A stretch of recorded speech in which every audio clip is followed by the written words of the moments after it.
এই দোয়াটি যদি আপনি 7 বার পড়তে পারেন, আল্লাহ তাআলা দুনিয়া এবং আখিরাতের দায়িত্ব নিজে গ্রহণ করে নেবেন। আপনার সকল পেরেশানি দূর হয়ে যাবে। বুকে হাত রেখে বলি, আল্লাহর কসম এই দোয়া আমি ছেড়ে দিই না। তোমরা এই দোয়াটা শোনার পরে সাথে সাথে শেয়ার করে দিবা। আমল না করেও সওয়াব পাবা, তোমার একটি শেয়ারে আমল না করেও সওয়াব পাবা।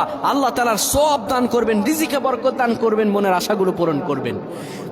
ও আমার প্রাণের ভাইয়েরা, বিশ্ব নবী মুহাম্মাদুর রাসূলুল্লাহ সাল্লাল্লাহু আলাইহি সাল্লাম বলেন, কোন ব্যক্তি যদি এই দোয়াটা 7 বার পড়তে পারে, দোয়াটা হলো হাসবি আল্লাহু লা ইলাহা ইল্লা হুয়া আলাইহি তাওয়াক্কালতু ওয়া হুয়া রাব্বুল আরশিল আযীম।